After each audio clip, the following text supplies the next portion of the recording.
Assalamualaikum warahmatullahi wabarakatuh. Alhamdulillah.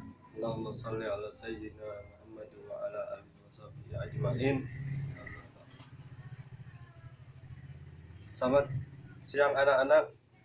Di siang hari ini kita akan mempelajari mata pelajaran fikih mengenai indahnya mempelajari sunnah.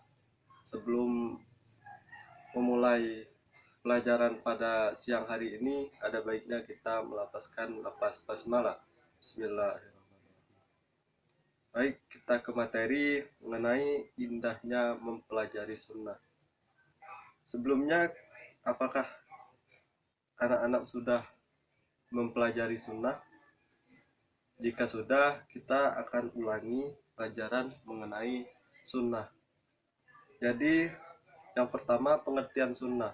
Sunnah menurut bahasa berasal dari bahasa Arab yaitu sanna yasunnu sunnatan, yang artinya tata cara atau adat kebiasaan. Sedangkan menurut istilah yaitu segala yang bersumber dari Nabi Muhammad, baik itu perkataan, perbuatan, sikap Nabi, atau keseharian Nabi, baik sebelum maupun sesudah menjadi Rasul, diangkat menjadi Rasul. Jadi itu.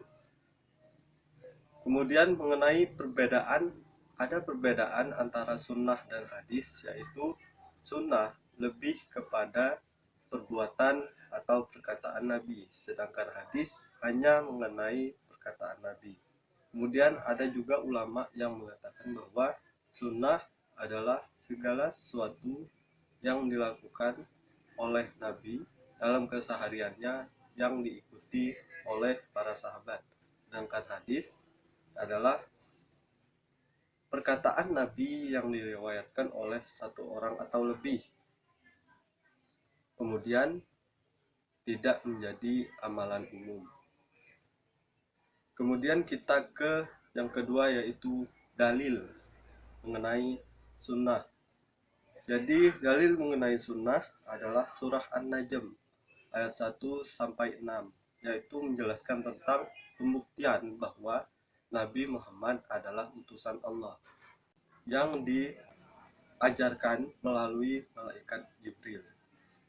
Kemudian hadis mengenai dalil tentang sunnah yaitu hadis riwayat Malik, bahwa Rasulullah pernah bersabda, tidak akan tersesat orang tersebut apabila mengikuti dua perkara, yaitu Al-Quran dan sunnahnya. Kemudian kita ke kedudukan mempelajari sunnah. Ada 3 kedudukan mempelajari sunnah, yaitu sunnah sebagai penjelas ayat atau nas yang masih global. Contohnya yaitu mengenai salat, bahwa kita tahu bahwa salat adalah sesuatu yang dilakukan setiap hari yang diwajibkan oleh Allah kepada kaum muslim, yaitu sebanyak 5 kali. Salat subuh, zuhur, asar, maghrib, dan isya. Kemudian di dalam Al-Quran Allah menjelaskan tentang hal itu dan memerintahkan untuk kita melakukan salat. Akan tetapi di Al-Quran masih bersifat global dan tidak dijelaskan secara terperinci tentang tata cara. Maka Allah mengutus Rasulullah untuk melakukan tata cara tersebut atau memberitahukan atau menjelaskan tentang tata cara tersebut, di mana di hadis riwayat Bukhari yaitu shollu kama ra'aitumuni usolli, salatlah kalian seperti kalian melihat aku salat. Maka di situ Nabi menjelaskan atau mempraktekkan salatnya. Kemudian ada di manasik haji, bahwa Rasulullah mengajarkan manasik. Rasulullah bersabda, ambillah manasik atau tata cara haji kamu dari hadis riwayat Muslim. Kemudian yang kedua yaitu memberi hukum yang belum ada di dalam Al-Quran, yaitu contohnya kita ke makanan yang belum ada dalil tentang haram atau halalnya, yaitu di dalam riwayat bahwa Rasulullah pernah berperjalanan jauh dengan para sahabat. Kemudian mereka disuguhi makanan, yaitu terdapat di situ juga daging atau sejenis biawak. Kemudian Rasulullah tidak memakannya, sehingga menimbulkan pertanyaan dari Khalid bin Walid, yaitu apakah makanan itu haram ya Rasulullah? Beliau menjawab tidak, akan tetapi makanan itu tidak terdapat di negeri kaumku, maka dari itu aku tidak memakannya.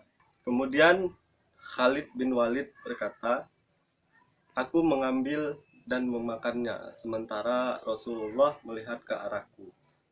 Hadis riwayat muttafaqun alaih. Kemudian yang ketiga yaitu menguat ketentuan yang ada di dalam Al-Quran. Contohnya tentang membaca Al-Quran. Membaca Al-Quran dianjurkan oleh Allah Subhanahu wa taala, di mana di surah Al-Alaq bahwa Allah menyuruh kita untuk membaca Al-Quran dan mengamalkan isi Al-Quran. Sedangkan di hadis Nabi yaitu an Utsman radhiyallahu an Nabi sallallahu alaihi wasallam qala khairukum man ta'allama al-Qur'ana wa 'allamahu. Dari Utsman radhiyallahu an, Nabi sallallahu alaihi wasallam bersabda, orang yang paling baik di antara kalian adalah orang yang belajar Al-Qur'an dan mengajarkannya. Hadis riwayat Bukhari. Kemudian kita ke hikmah mempelajari sunnah. Ada beberapa hikmah mempelajari sunnah, yaitu mendapatkan pahala dari Allah, di mana kita akan mendapatkan pahala dari Allah ketika kita mengamalkan sunnah. Sunnah Nabi itu sangat dianjurkan, karena di dalam ketentuannya ada 5 hukum yang terdapat di dalam syariat umat Islam, yaitu ada wajib, ada sunnah, ada makruh, ada mubah, dan ada haram. Kelima tersebut akan menjadi suatu yang berkesinambungan dalam kehidupan kita, dan semua tindak tanduk kita akan berhubungan dengan kelima hukum tersebut. Maka sunnah adalah sesuatu yang dilakukan akan mendapat pahala, dan tidak melakukannya tidak akan mendapat dosa. Kemudian yang kedua, mendapat syafaat. Jelas bahwa ketika kita mengamalkan sunnah, kita akan mendapatkan syafaat dari Nabi Shallallahu Alaihi Wasallam, di mana banyak penjelasan bahwa ketika kita melakukan sunnah di akhir atau di yaumul mahsyar atau di yaumul akhir, kita akan mendapatkan syafaat dari Rasulullah karena bentuk kita melakukan sunnah tersebut. Kemudian menumbuhkan rasa cinta. Menumbuhkan rasa cinta tersebut ada beberapa bagian, yaitu yang pertama, menumbuhkan rasa cinta kepada Rasulullah. Ketika kita mengamalkannya, kita akan menumbuhkan rasa cinta kita kepada Rasulullah dan terus ingat kepada Rasulullah. Yang kedua, menumbuhkan rasa cinta Allah Subhanahu wa taala kepada kita, karena kita telah melakukan apa yang dilakukan Rasulullah, di mana Rasulullah tersebut adalah orang yang dicintai oleh Allah. Jadi kesimpulannya ada beberapa hal yang harus kita ingat, harus kalian ingat. Yang pertama tentang pengertian sunnah, yaitu segala yang bersumber dari Rasulullah, baik ucapan, perkataan maupun perbuatan Nabi, baik sebelum maupun sesudah diangkat menjadi Rasul. Yang kedua tentang dalil, yaitu dalilnya surah An-Najm ayat 1-6. Kemudian hadis riwayat Malik. Kemudian tentang kedudukan Al-Quran ada 3, yaitu penjelas ayat yang masih global. Yang kedua, pemberi hukum yang belum ada dalam Nas atau Al-Quran. Yang ketiga, penguat ketentuan yang sudah ada dalam Al-Quran atau Nas. Kemudian hikmah mempelajari sunnah, yaitu mendapatkan pahala. Yang kedua, mendapatkan syafaat. Kemudian menumbuhkan rasa cinta baik kepada Rasul maupun kepada Allah. Kemudian ada tugas untuk kalian, yaitu kalian harus membuat peta konsep tentang indahnya mempelajari sunnah ini untuk dikumpulkan di minggu depan. Baik, itu saja dari Bapak.